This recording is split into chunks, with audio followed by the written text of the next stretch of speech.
Hi అండి, welcome to my channel. ముందుగా ఎవరైనా ఫస్ట్ టైం ఈ ఛానల్ చూస్తూ ఇంకా ఛానల్ని సబ్స్క్రైబ్ చేసుకోకుండా చూస్తున్నట్లయితే ప్లీజ్ ఛానల్ని సబ్స్క్రైబ్ చేసుకోండి. ఇంకా ఇవాళ వీడియోలో అయితే మంచి రెసిపీ ఏం చూపించట్లేదండి.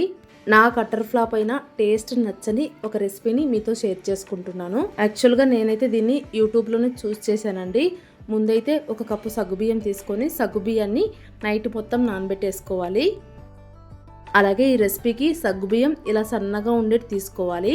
ఇలా సగ్గుబియ్యాన్ని నైట్ మొత్తం నానబెట్టేసుకున్న తర్వాత ఉదయానికల్లా అయితే చక్కగా నానిపోతాయండి. ఇంతవరకు బాగానే ఉంది, కానీ అక్కడ వీడియోలో వాళ్ళు చెప్పింది ఏంటంటే ఇలా నానిపోయిన తర్వాత సగ్గుబియ్యాన్ని మెత్తగా పిసికితే మొత్తం అంతా బాగా ఉండలాగా వచ్చేస్తుందని.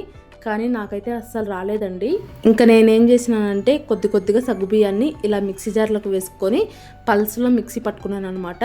ఇలా మిక్సీ పట్టుకున్న తర్వాత అది కొద్దిగా పిండిలాగా అయ్యి ముద్ద చుడితే ముద్దలాగా వస్తుంది. సో ఇలా సగ్గుబియ్యం మొత్తాన్ని మిక్సీ పట్టేసుకొని ఉండలైతే చుట్టేసుకున్నానండి. చూపిస్తున్నాను కదా, కొద్దిగా ఇలా చేత్తో తీసుకొని ఉండల్లాగా చుట్టేసుకోవాలి. ఇంతవరకు ప్రాసెస్ అంతా కూడా చాలా బాగుందండి.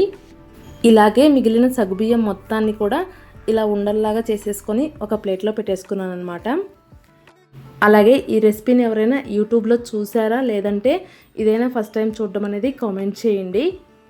అదేంటి నువ్వు కూడా కుకింగ్ వీడియోసే కదా పెట్టేది, మళ్ళీ నువ్వు ఇలాంటి వీడియోస్ పెడుతున్నావేంటి అనుకోకుండా నాకు ఏది జెన్యూన్గా అనిపిస్తే అది మాత్రమే పెడుతున్నానండి. నాకు ఈ రెసిపీ అంతగా నచ్చలేదు కాబట్టి మీతో షేర్ చేసుకుంటున్నాను. ఇలా అన్ని బౌల్స్ చేసి పెట్టుకొని పక్కన పెట్టేసుకున్నాను. ఇప్పుడు స్టవ్ పైన ఒక ప్యాన్ పెట్టుకుని అందులోకి ఒక 1/2 లీటర్ పాలైతే వేసుకున్నాను. కాసేపటికల్లా పాలైతే అలా పొంగొచ్చినాయి. ఇలా పొంగొచ్చిన తర్వాత ఇంకొద్దిసేపు పాలను మరిగించుకొని అందులోకి టేస్ట్కి తగినంత చక్కెర అయితే వేసుకున్నానండి. చక్కెర కరిగిపోయిన తర్వాత ఇప్పుడు అందులోకి ముందుగానే చేసి పెట్టుకున్న సగ్గుబియ్యం బాల్స్ ఉన్నాయి కదా, వాటినైతే ఇలా ఒక్కొక్కటిగా వేసుకున్నాను. ఇంతవరకు ప్రాసెస్ అంతా కూడా చాలా బాగానే అనిపించింది. ఇలా బాల్స్ వేసుకున్న తర్వాత పాలల్లో సగ్గుబియ్యం ఉడికి బాల్స్ కూడా లావుగా అయిపోయినాయండి. అలాగే కొన్ని సగ్గుబియ్యం బాల్స్ అయితే మొత్తం ఊడిపోయినాయి అనమాట. నాకైతే దీని బదులు సగ్గుబియ్యం వేసుకొని కాస్త బెల్లం వేసుకొని పాయసం చేసుకొని ఉంటే చక్కగా చాలా బాగుండేది అనిపించిందండి.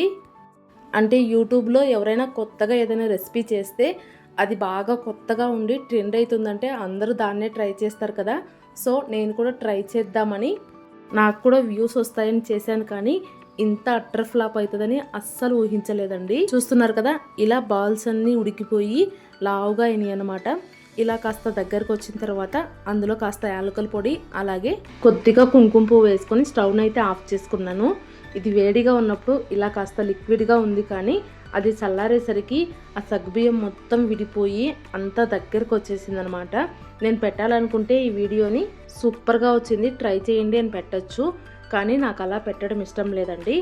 ఇలా చేసుకున్న తర్వాత ఆ బాల్స్ కూడా ఏమైనా బాగున్నాయి అంటే అస్సలు బాగాలేవు, సప్పగా అస్సలు బాగాలేవు అనమాట. సో ఫైనల్గా ఈ రెసిపీ గురించి నా రివ్యూ అయితే అస్సలు బాగాలేదండి. ఒకవేళ మీరు ఎప్పుడైనా ట్రై చేసింటే కామెంట్ చేయండి. అలాగే ఇలాంటి కొత్త రెసిపీస్ ఏమైనా రివ్యూ కావాలంటే ఆ రెసిపీస్ నేమ్ కామెంట్ చేయండి. నేను ఆ రెసిపీని ట్రై చేసి బాగొచ్చిందా లేదని మీకు వీడియో రూపంలో అప్లోడ్ చేస్తానండి. అలాగే ఈ వీడియో మీకు నచ్చినట్లయితే ప్లీజ్ ఒక లైక్ ఇవ్వండి.